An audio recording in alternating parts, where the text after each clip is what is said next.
गु खा गए गु खा गया गई गु खा गए कुछ नहीं कुछ नहीं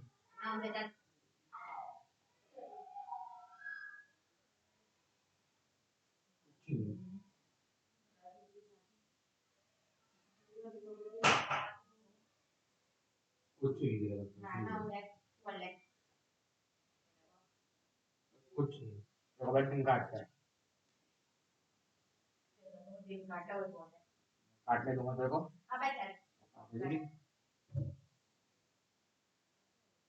अबे चल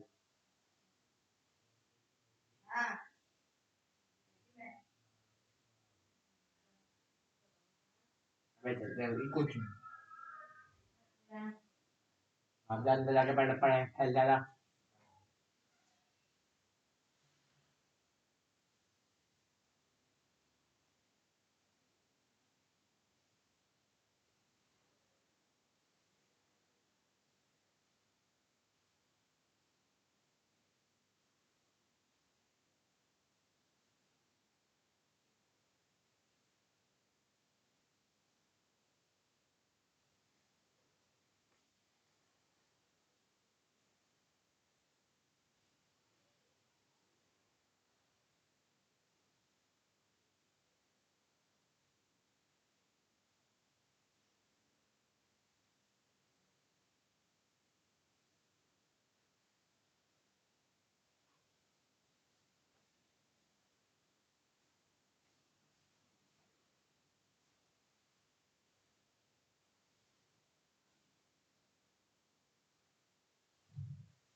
फिर डालना आता है तेरे को और कुछ नहीं तेरे को कुछ नहीं फुल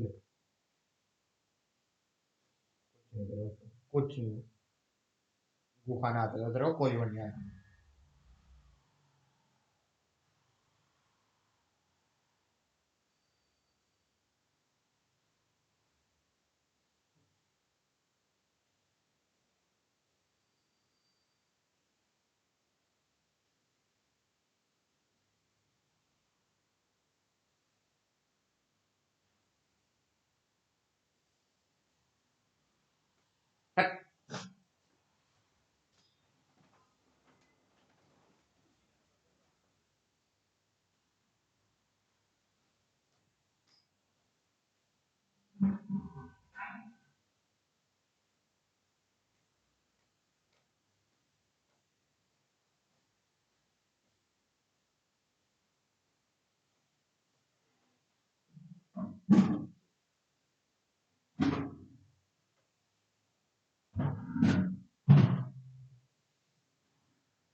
गुड आफ्टरनून।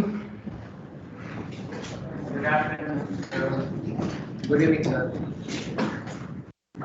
आवाज आ रही है? आवाज आ रही है? Yes sir. Yes sir. चलो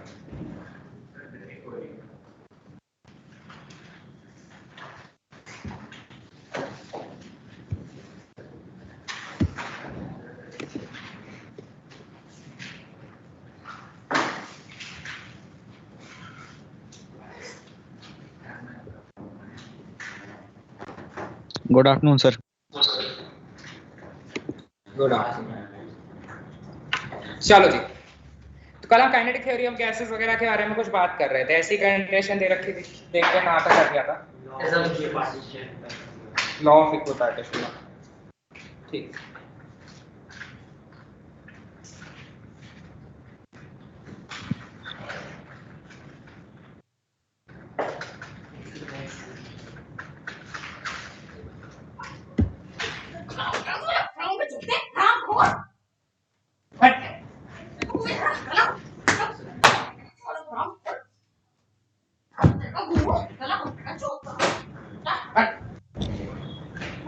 कुछ नहीं, अब बनाऊंगा तेरी बना ले तो भी कड़ी।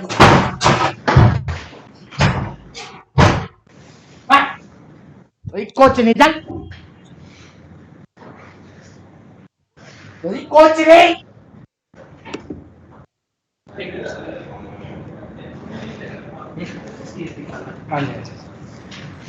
क्या है, क्या कुत्ते की गू?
आ रहा है। चलो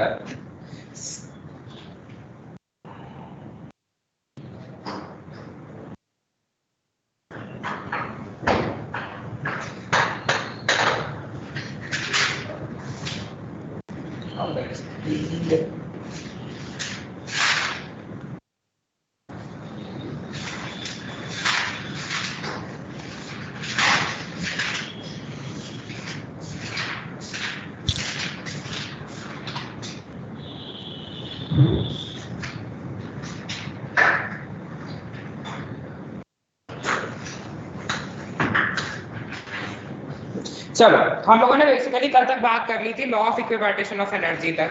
कि law of equipartition of energy क्या होता है कि हर एक जो भी आपके पास पोर्शन दे रखा होता है या हर एक फॉर्म में आपके पास इक्वल एनर्जी स्टोर्ड होती है। तो अब इसी से थोड़ा सा आगे चलना शुरू करते हैं।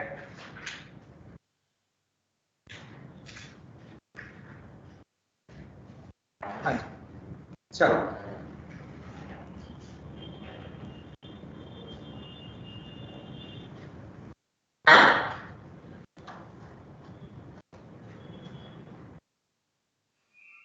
देखो, अगर मैं आपसे बोलता हूँ law of equipartition of energy के हिसाब से क्या है, तो आप बोलोगे कि द एनर्जी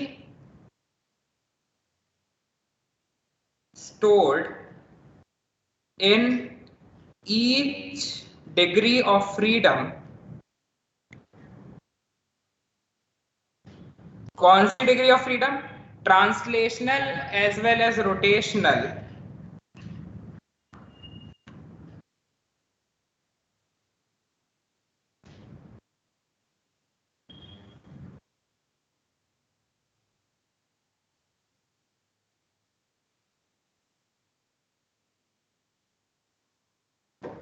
इज कितना? Equal to 1/2 kb। मतलब हर डिग्री ऑफ फ्रीडम के लिए 1/2 kBt एनर्जी अवेलेबल होती है। कौन कौन सी डिग्री ऑफ फ्रीडम? तो डिग्री ऑफ फ्रीडम हम लोगों ने देखी थी, कौन सी थी? एक ट्रांसलेशनल मोशन की वजह से, एक रोटेशनल मोशन की वजह से। उन दोनों के केस में ये कंडीशन आपके पास आनी शुरू होती है। दूसरा, आप अगर देखोगे, ये तो आपके पास कंडीशन हो गई किसकी फॉर्म में? डिग्री ऑफ फ्रीडम की फॉर्म में। अगर मैं दूसरी कंडीशन देखूं तो बताओ उसमें क्या आएगा? तो आप बोलोगे कि ये तो मेरे पास डिग्री ऑफ फ्रीडम में हो गया। अब कोई पार्टिकल के पास कितनी तरीके से काइनेटिक एनर्जी स्टोर हो सकती है, उसी को तो डिग्री ऑफ फ्रीडम बोलते थे। तो एक तो आपके पास ट्रांसलेशनल मोशन होता है XYZ, रोटेशनल मोशन होता है। अब खुद सोच के देखो, पार्टिकल ना तो ट्रांसलेट कर रहा हो ना रोटेट कर रहा हो, तो क्या होगा? वो अपनी जगह पे वाइब्रेट भी तो कर सकता है। अब वाइब्रेट भी दो तरह से, एक इस तरह से और एक रोटेशन में वाइब्रेशन है या नहीं? तो आप क्या बोल सकते हो? That a particle can have vibrational motion leading to vibrational degree of freedom।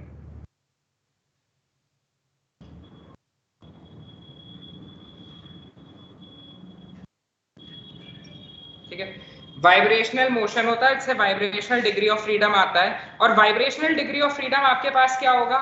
तो आप बोलोगे वाइब्रेशनल डिग्री ऑफ फ्रीडम में आपके पास ट्रांसलेशनल एंड रोटेशनल दोनों आएंगे, है?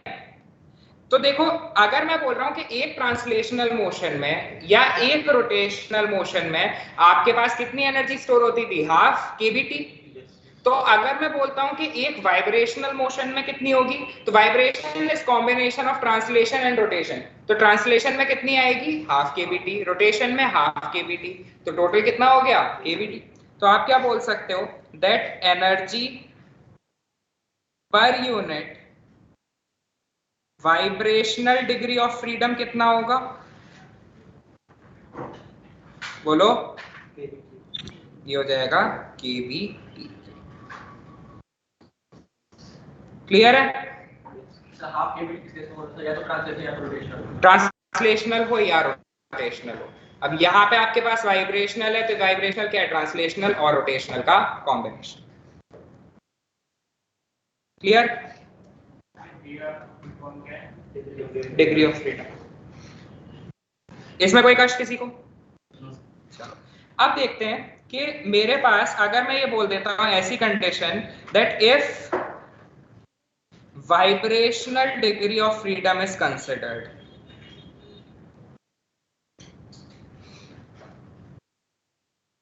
ठीक है? अगर वाइब्रेशनल डिग्री ऑफ फ्रीडम आप कंसिडर करते हो तो क्या होगा?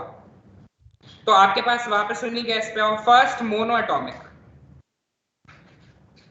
ठीक है, मोनो एटॉमिक में क्या होगा? ट्रांसलेशनल कितना होता है मोनो एटॉमिक में? 3। रोटेशनल 0। और वाइब्रेशनल भी इसमें कितना होता है आपके पास? 0। क्लियर है इतना?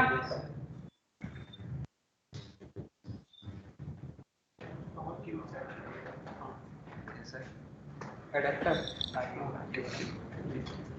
देख, फिर ये वाला है, ये वाला तो दोनों दोनों ले जाते हैं, दोनों ले करेक्ट होगा। अब नहीं करें, ये गलत लिखना है, मार्किंग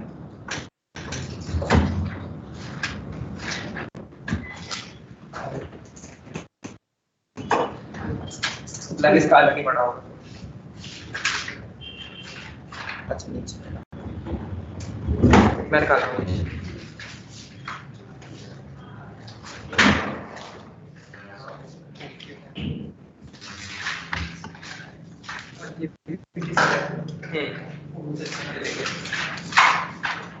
चलो, तो अगर मैं डिग्री ऑफ फ्रीडम की बात कर रहा था तो मेरे पास ट्रांसलेशनल में कितनी होती थी?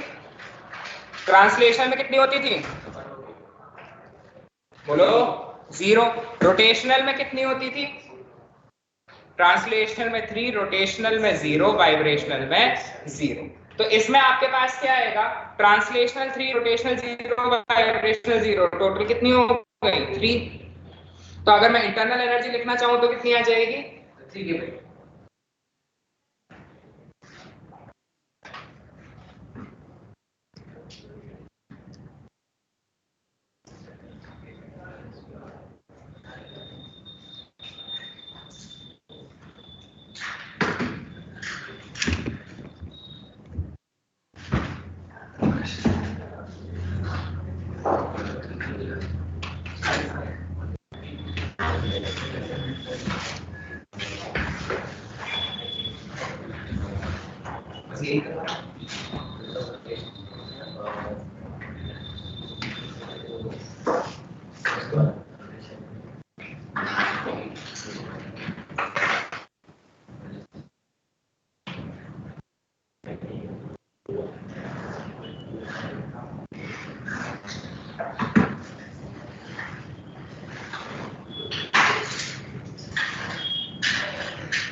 चलो, ट्रांसलेशनल 3, रोटेशनल कितने हो गए आपके पास? 0, और वाइब्रेशनल कितने हो गए? 0। अब अगर मैं आपसे बोलता हूं कि टोटल डिग्री ऑफ फ्रीडम कितना है तो F है। आप अगर टोटल एनर्जी लिखना चाहोगे तो वो कितनी आ जाएगी? तो U आपके पास आ जाएगी 3/2 kBT। अगर आप Cp लिखना चाहो तो कितना होगा? 5R/2। Cv कितना होगा? 3R/2।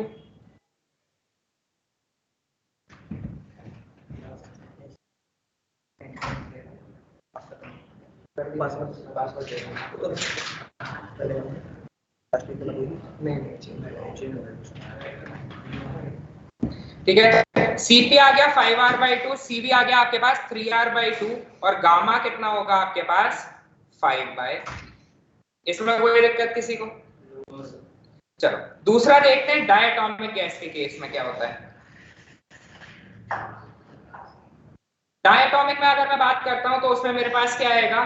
तो आप बोलोगे it has 1 degree of vibration, या वाइब्रेशनल डिग्री ऑफ फ्रीडम 1 होता है। तो इसके केस में देखना आपके पास क्या आएगा? आप बोलोगे वाइब्रेशन में 1, और ट्रांसलेशनल में 3, रोटेशनल में 3, यही होगा। तो आपके पास देखना U कितना हो जाएगा, बोलो। तो आपके पास मैंने बोला ट्रांसलेशनल प्लस रोटेशनल 5, इनके साथ तो होगा 1/2 kBT, और वाइब्रेशनल में कितना होता है? kBT। तो ये कितना आ गया? 7/2 kBT आ गया। डायटोमिक पर रोटेशनल 3 होता है, 2 होता है, सॉरी रोटेशनल गलती से लिख दिया, वो 5। क्लियर इतना?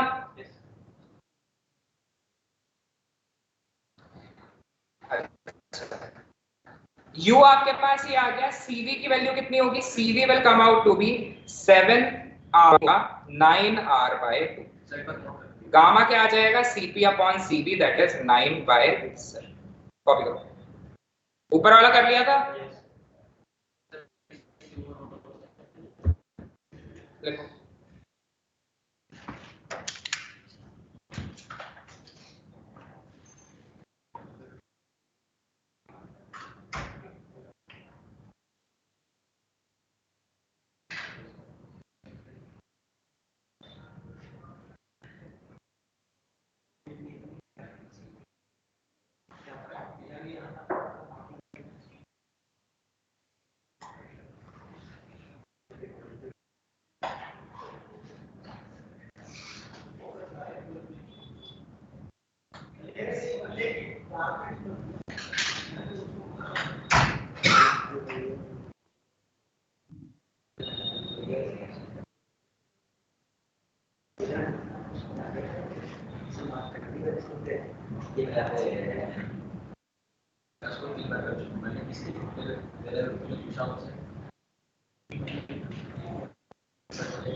लिख लिया?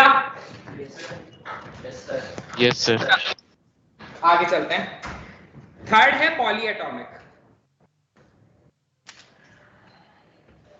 पॉलीएटॉमिक के केस में क्या होता है?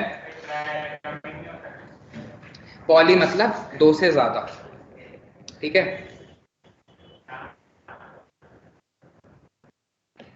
Third is polyatomic. पॉलीएटॉमिक में क्या होता है? F वाइब्रेशनल मोड्स, ठीक है। और ट्रांसलेशनल और रोटेशनल कितने होते हैं? ट्रांसलेशनल 3, रोटेशनल भी 3।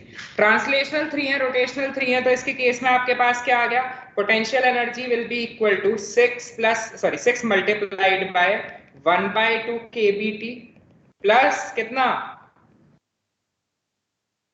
F kBT। कितना? F into kBT। तो इसे आप क्या लिख सकते हो? 3 प्लस F इंटू kB। Cp कितना आ जाएगा? 4 प्लस F इंटू kBT, सॉरी 4 प्लस F इंटू R। Cv कितना आएगा? 3 प्लस F इंटू R। गामा कितना आएगा? 4 प्लस F डिवाइडेड बाय 3 प्लस F। क्लियर है?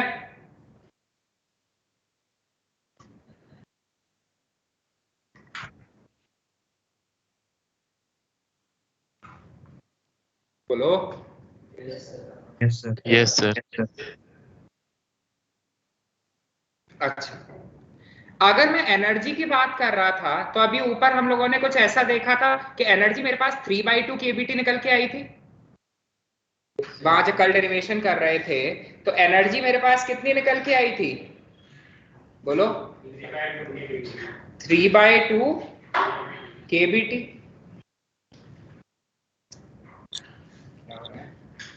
3/2 kBT, और ये किसके इक्वल था? 1/2 mv स्क्वायर का एवरेज, यही था। ये एक पार्टिकल की थी या पूरे सिस्टम की थी? सोच लो।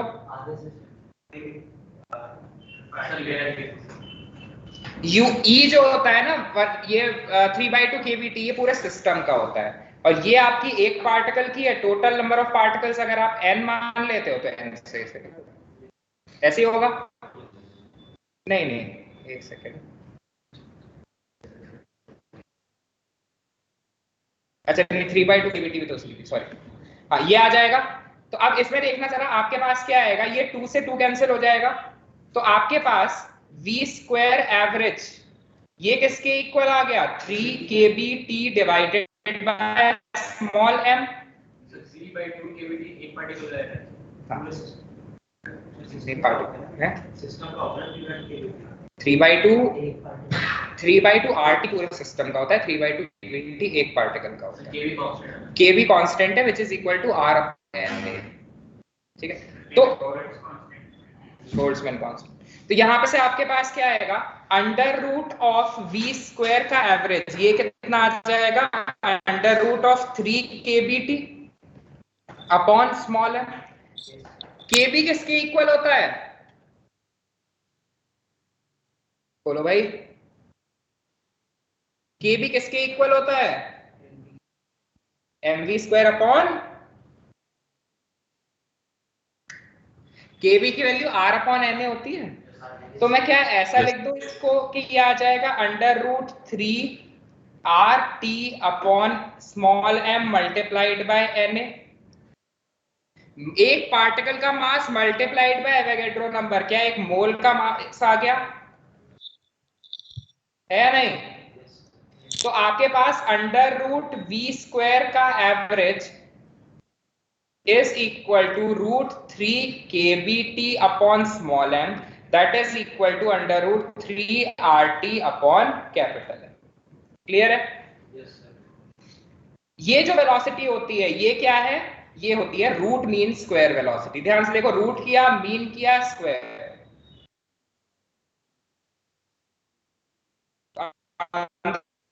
पहले क्या करते हो आप, रूट मीन।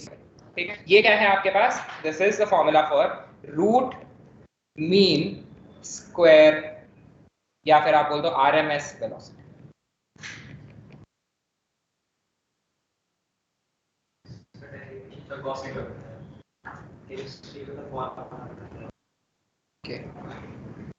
ठीक है, दूसरी आपके पास आती है V एवरेज। एवरेज वेलोसिटी कितनी होती है, under root 8 KBT upon pi small m, या फिर under root 8 RT upon pi capital. ठीक है, फिर एक आपके पास आती है most probable,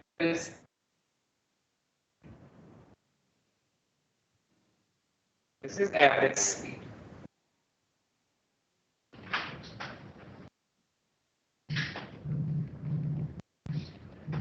most probable speed जिसको हम बोलते हैं VMP, ये किसकी इक्वल होती है, V most probable is equal to under root of 2 KBT upon small m, या फिर under root 2 RT upon capital M।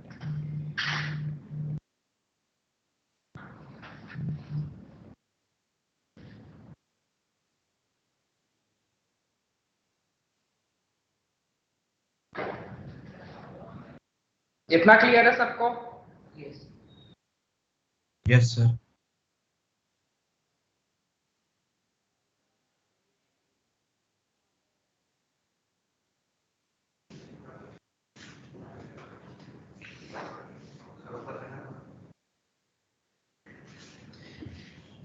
लिख बाद में लेना जिसका भी रह गया।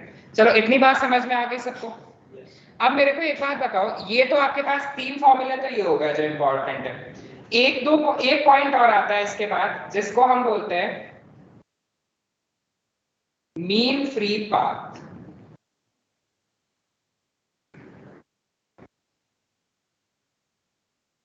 ठीक है, मीन फ्री पाथ क्या होता है, the displacement covered by the particle or molecule between two consecutive collisions is known as क्या, मीन फ्री पाथ।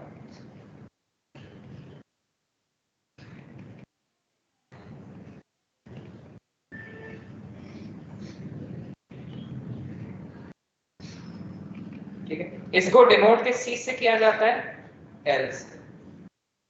ये L किसकी इक्वल होता है, this is equal to 1 upon under root 2 pi d square multiplied by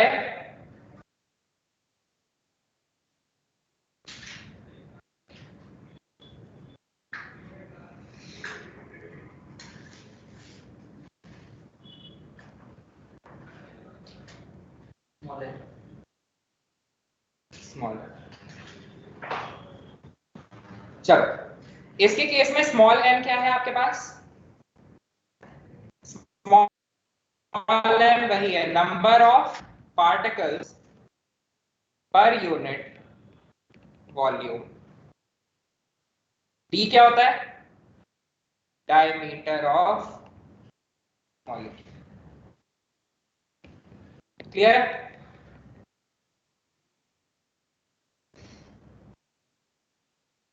next is इसी में mean free time, जिसको हम tau से डिनोट करते हैं। The average time between two consecutive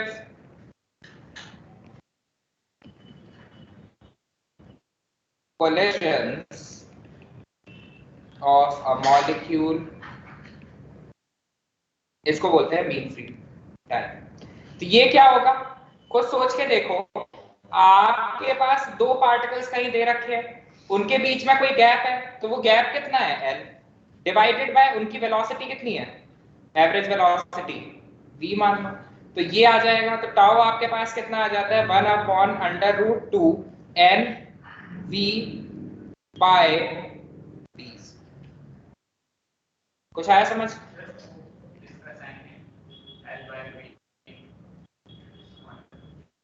ये दिस इज एवरेज वेलोसिटी।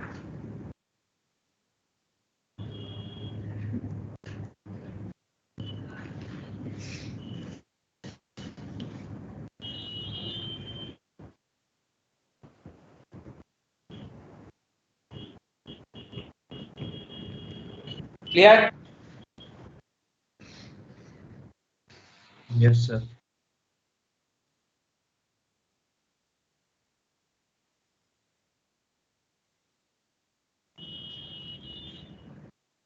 इतने में किससे हो? एक कष्ट तो बोलो। सबका हो गया? चलो अभी तक देखो, हमने जो भी चीज पढ़ी वो इस हिसाब से पढ़ रहे हैं कि अगर मेरे पास एक ही तरह की गैस भरी हुई है तो क्या होगा, अगर मेरे पास मिक्सचर ऑफ गैस होगा तो क्या होगा, मिक्सचर ऑफ गैस अगर होगा तो क्या होगा। कुछ भी खास नहीं है, आपके पास चीजें बस थोड़ी सी चेंज होने लगेंगी। जैसे अगर मोलर मास है तो हर चीज का वेटेड एवरेज आने लगेगा। मोलर मास m किसके इक्वल होगा? Mu one m1 plus mu one plus mu two. Mu क्या है? Number of mole. ठीक है। सेकंड, अगर आपसे बोल रहा है कि सीपी ऑफ मिक्सचर क्या होगा, या सीपी देखो, सीवी ऑफ मिक्सचर क्या होगा? CV of mixture will be mu one cp1 plus mu two cp2 upon mu one plus mu.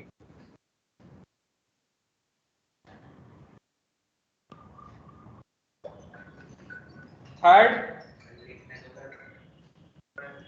अगर आपसे कोई बोलता है कि CV की वैल्यू क्या होगी, CV ऑफ मिक्सचर, तो वो होगा 1 plus F of mixture divided by 2 into CP। ठीक है। ऐसे अगर आपसे कोई डिग्री ऑफ फ्रीडम पूछता है मिक्सचर की, तो वो कितनी आएगी? Degree of freedom of mixture comes out to be, बोलो, mu one f1 plus mu two f2 upon mu one plus.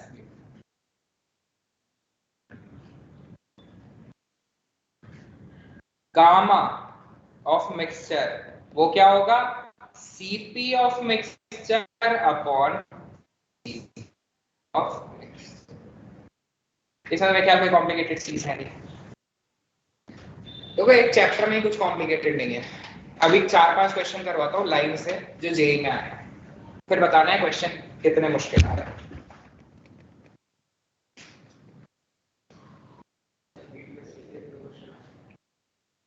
एक से दो डन। चलो एक क्वेश्चन देखना, द वेलोसिटी कौन सी RMS of oxygen molecule is 160 meter per second at 0 degrees Celsius, then find Vrms of hydrogen molecule at 0 degree Celsius। ये question पूछा था जेई 2020 का।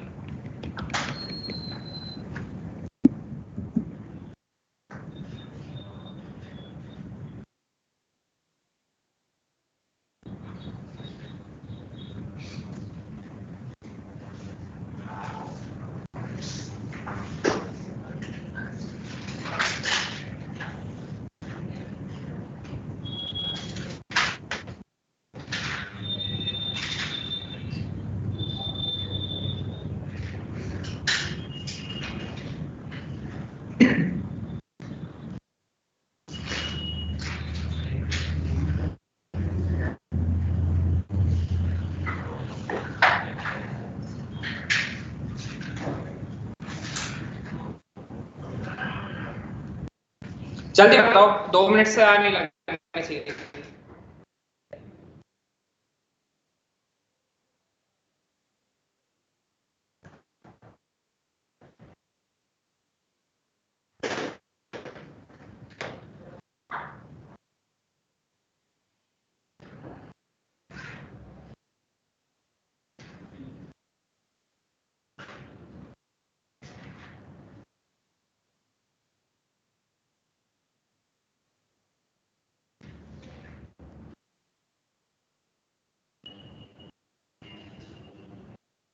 टेम्परेचर केल्विन में लिया।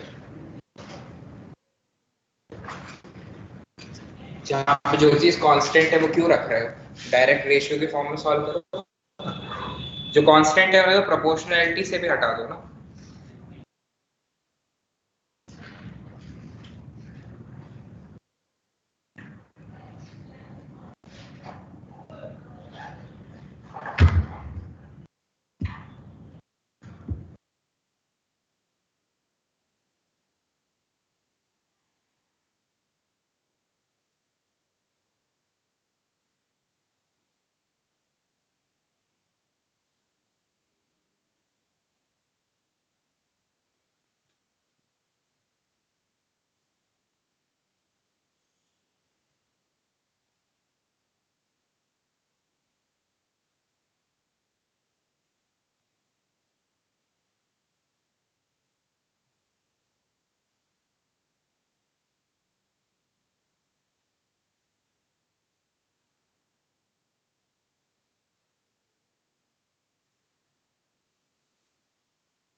आया किसी का?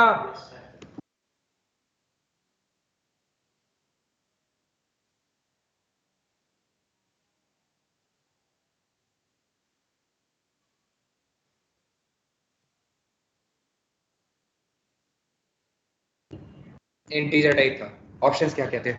ऑप्शंस और दो। तो क्या मारना है? कितना है? 2 × √160। नहीं,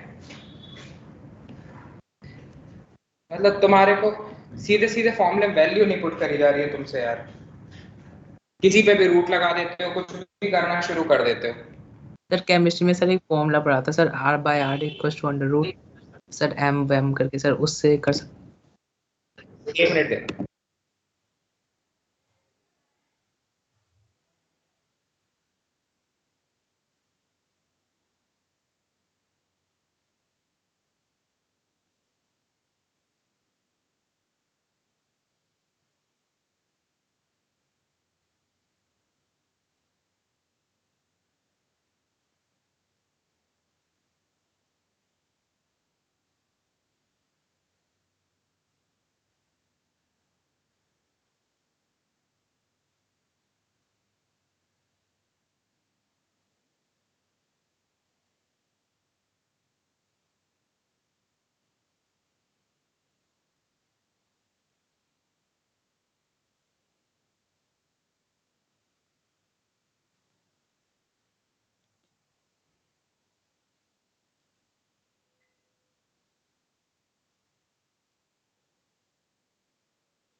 देखो इतना कॉम्प्लिकेट नहीं करना होता, सीधी सी एक बात में चलते हैं।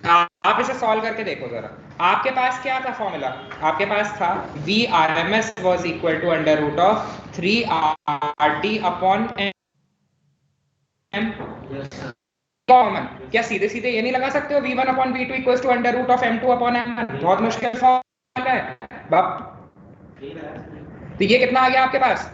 160 divided by V2 is equal to under root, इसका क्या होगा? M2 क्या है आपके पास? हाइड्रोजन का मॉलिक्यूल 2 डिवाइडेड बाय ऑक्सीजन का 32 ऑक्सीजन मॉलिक्यूल, या 16, ये कितना आया? 1/4। V2 की वैल्यू आ गई 640 मीटर पर सेकंड। जो हलवा क्वेश्चन है वो भी पता नहीं उसमें कहाँ कॉम्प्लिकेट करते हैं क्वेश्चन ही। मैं ये सोचता था ऐसे क्वेश्चन कौन गलत करके आता है जेई में, फिर तुम लोग मिले। नेक्स्ट देखो, kinetic energy of mono atomic molecule at constant temperature कितना होगा?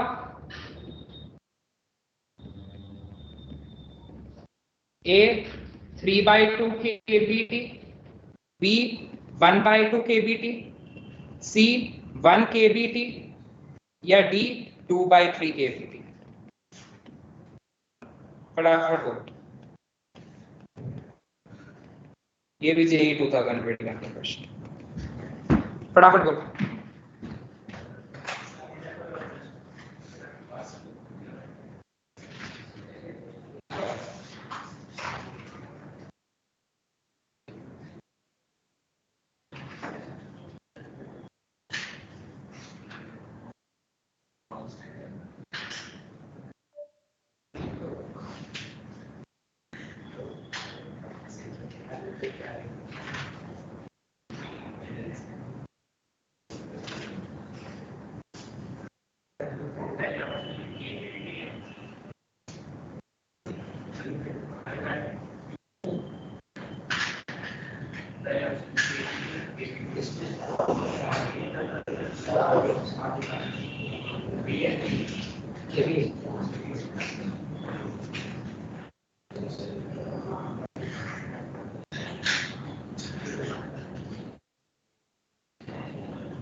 क्या है भैया आंसर?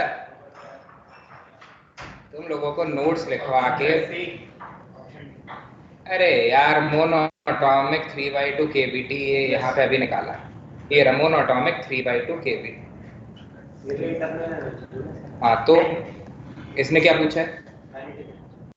क्या ऐसा नहीं लिखवाया था मैंने कि पोटेंशियल जीरो होती है?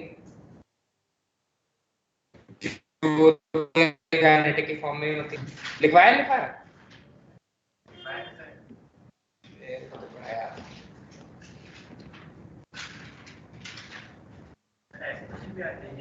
ये जेई के क्वेश्चन बता रहा हूँ।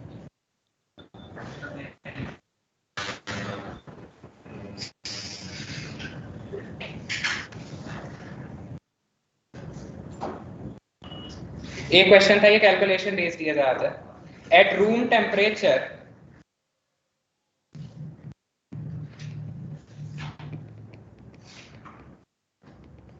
हेलो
the velocity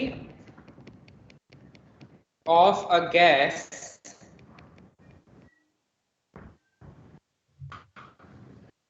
वेलोसिटी बोल रहा है आपसे आरएमएस के बारे में is found to be 1930 meter per second, then the gas is A H2 B N2 C Cl2 D something और मतलब इन तीन में से आंसर है जो भी है।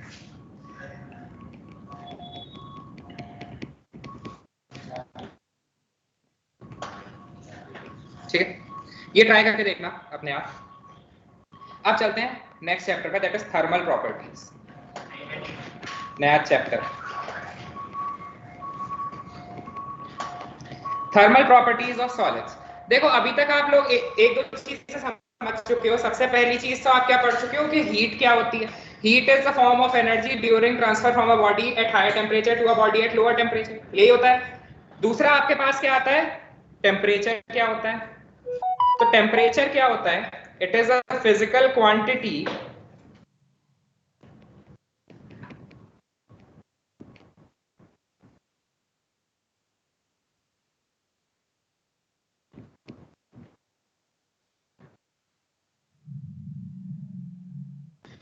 which tells us about hotness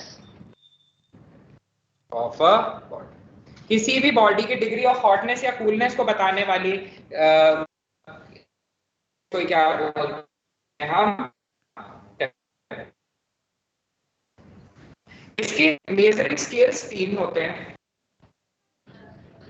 कौन कौन से? पहला होता है केल्विन जो इसका एसआई है, दूसरा सेल्सियस,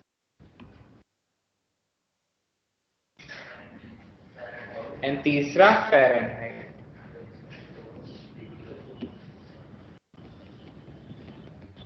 ठीक है,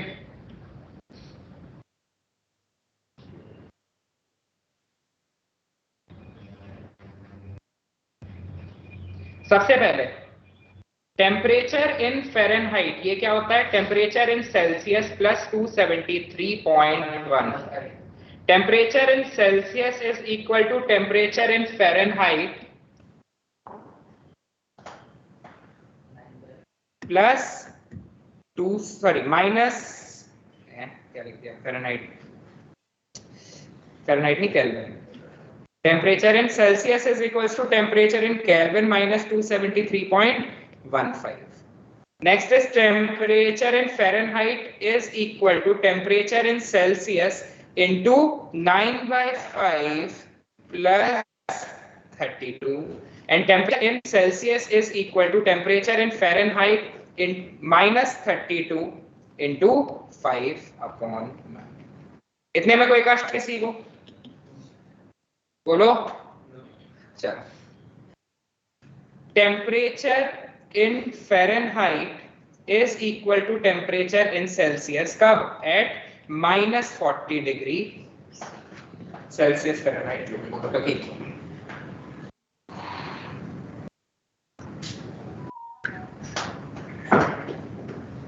ये क्वेश्चन पूछा था जेई 2011 में, ये तो इतना रटा हुआ है। कुछ क्वेश्चंस होते हैं दिल के बहुत करीब, मतलब ये वाला क्वेश्चन टिक कर रहा था, तभी इन्विजिलेटर ने आके बोला था पेपर कहीं पे आउट हो गया, पेपर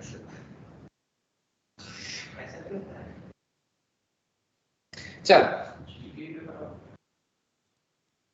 सब होता है इस साल हम देते हैं सर चलो, अब देखो, कभी भी मैं टेम्परेचर स्केल की अगर बात करता हूं तो टेम्परेचर स्केल के बारे में क्या मान के चलो, that temperature scale variation is always कैसा? लीनियर। किसी भी थर्मोमीटर में 2 पॉइंट मार्क्ड होते हैं, marked points of thermometer. Thermometer के मार्क्ड पॉइंट्स कौन कौन से होते हैं? पहला पॉइंट होता है मेल्टिंग पॉइंट, या इसको पहले को बोलते हैं lower marked point. That is at 0 degree Celsius, and second is higher marked point, मतलब ये टेम्परेचर, ये दो आपके पास अलग कलर से मार्क कर रखे होते हैं, that is at 100 degree Celsius. अब लीनियर का यूज कैसे करते हैं वो देखो। A faulty thermometer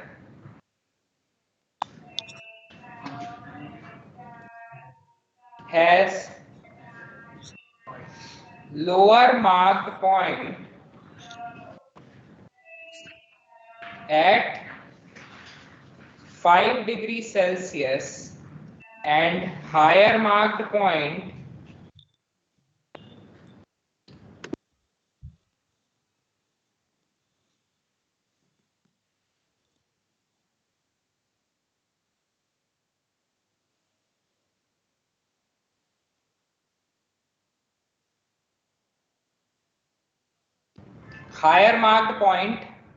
at 95 degree Celsius.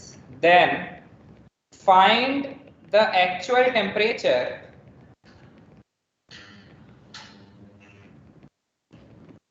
when the thermometer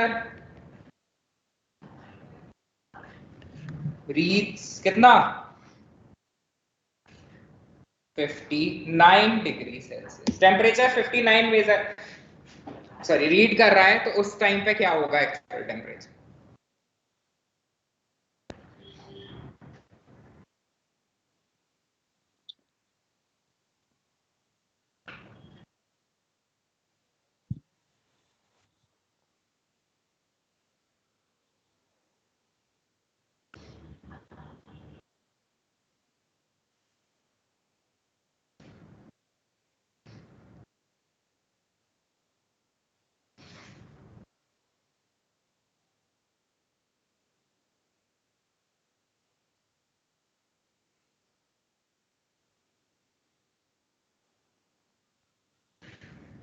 sir 54 54 नहीं।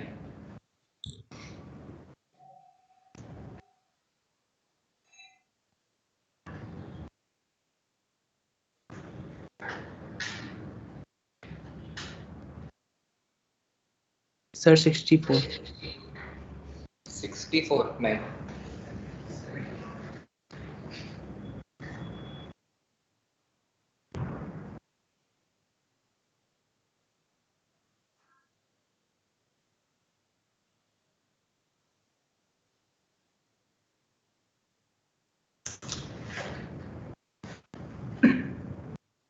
सर 59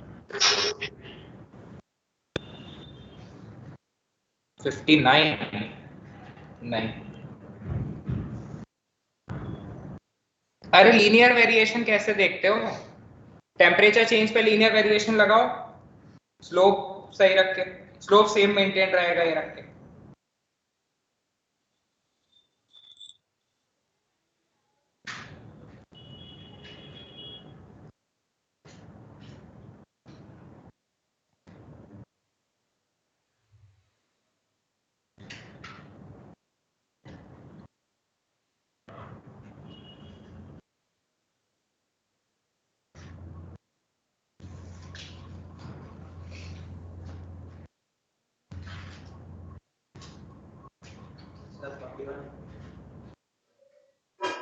नहीं।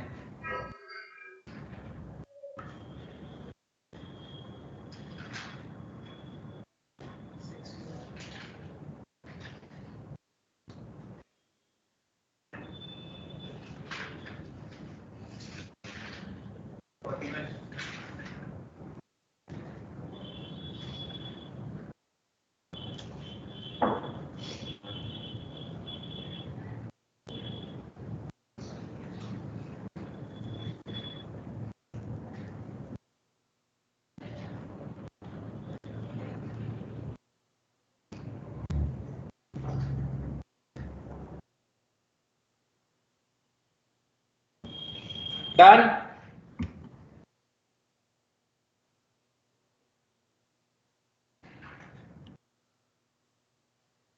चलो बताओ, ऐसे परेशान करोगे? देखो, अगर मैं बोलता हूं डेल्टा टी मेजर्ड और डेल्टा टी एक्चुअल, दोनों में आपके पास स्लोप तो ऐसे ही आएगा ना भाई। आप अगर ग्राफ बनाओगे तो तभी तो y2 minus y1 x2 minus x1 ऐसी तो होता है स्लोप। तो आप क्या देखो, डेल्टा टी मेजर्ड कितना है 95 माइनस 5, और जब एक्चुअल में देखोगे तो आपके पास क्या होगा 100 माइनस 0। क्लियर है?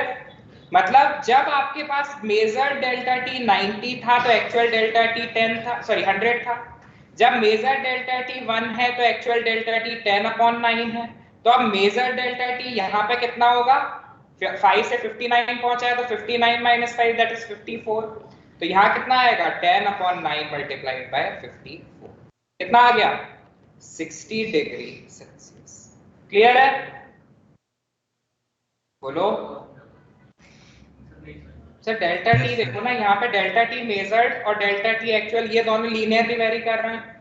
मेजर्ड में कितना होगा, लोअर और हायर के बीच में कितना डिफरेंस 90 का, और इसमें 100 माइनस 0 इज 100। तो अब जब मेजर्ड में डेल्टा टी 90 है तो एक्चुअल में डेल्टा टी 100 है। मेजर्ड में डेल्टा टी 1 है तो एक्चुअल में कितना आ गया 10/9 आ गया। तो अब मेजर्ड अब कितना है 59 माइनस 5 दैट इज 54। एक्चुअल कितना होगा 10/9 into 54 that is 60 degree Celsius. Clear है?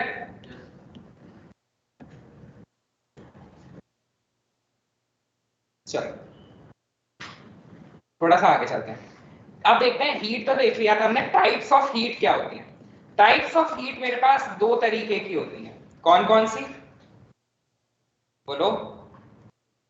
पहली होती है आपके पास लेटेंट हीट, नहीं लेटेंट नहीं, पहले लिखो specific heat.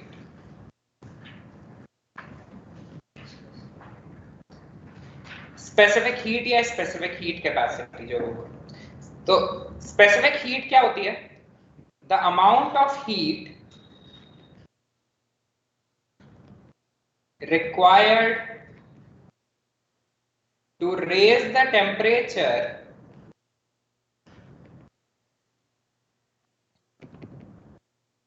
of 1 kg substance by 1 degree Celsius और 1 degree Kelvin. रिप्रेजेंट करते हैं इसको C से. SI यूनिट क्या होती है इसकी?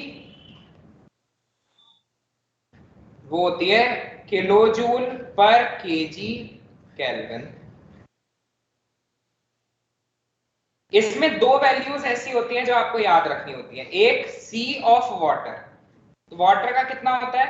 1 किलो कैलोरी पर केजी केल्विन या फिर 1 कैलोरी पर ग्राम केल्विन. और अगर किलोजूल में लिखो तो 4.2 kilojoule per KG kelvin that is equal to 4.2 joule per gram kelvin. कुछ नहीं, किलो से किलो काट दिया. ऐसी आइस के लिए सी ऑफ आइस कितना होगा आपके पास? ये होता है 0.5 किलो कैलोरी पर केजी केल्विन या फिर 0.5 कैलोरी पर ग्राम केल्विन या फिर 2.1 किलोजूल पर केजी केल्विन या फिर 2.1 joule per gram kelvin. Clear है इतना? देखो, ये जो नीचे वैल्यू मैंने लिखी है ना, ये याद रहनी चाहिए.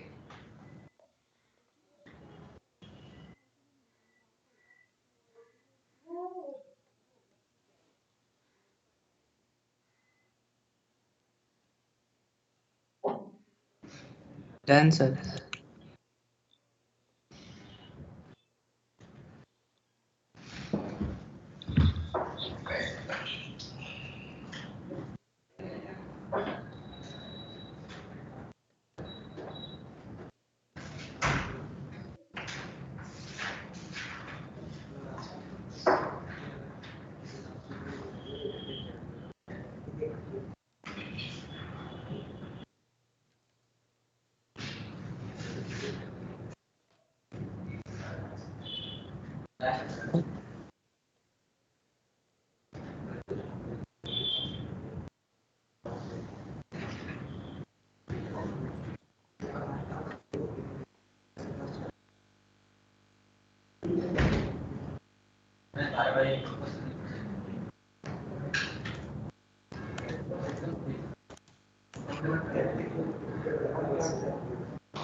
लिख लिया? Yes sir. अच्छा, क्या आज एक थप्पड़ पड़ते हैं बैटरी खत्म हो जाए.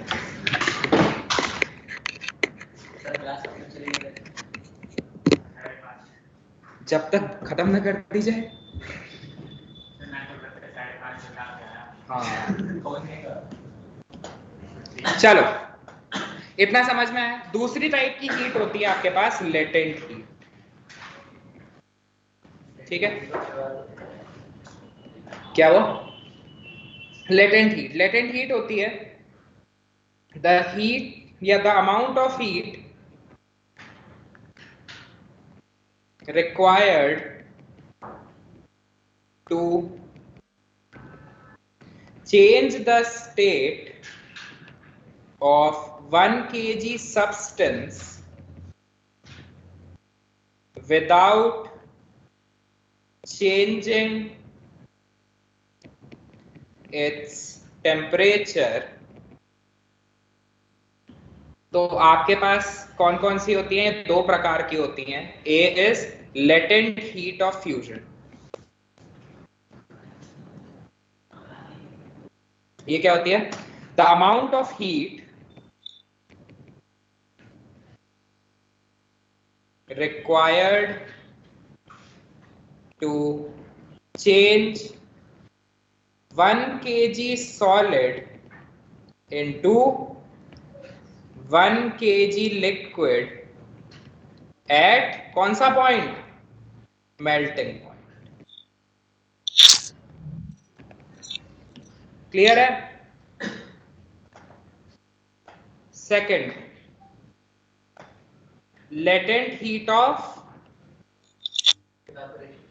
vaporization। evaporation और vaporization are different process। evaporation boiling point पे नहीं होता, vaporization boiling point पे होता है। देखो इसमें जो याद रखना है, latent heat of fusion किसकी? आइस की। वो कितनी होती है? 80 किलो कैलोरी पर केजी केल्विन या फिर 333 किलो जूल पर किलोग्राम केल्विन। बेसिक कोशिश ये करो कि हमेशा जितना हो सके कैलोरी में करो कैलकुलेशन, चाहे आंसर जूल में दिया है बाद में कन्वर्ट कर लो, क्योंकि राउंड फिगर्स होती है कैलोरी और किलो कैलोरी में आसानी से कैलकुलेशन हो जाती है। लेटेंट हीट ऑफ वेपराइजेशन क्या है? It is the amount of heat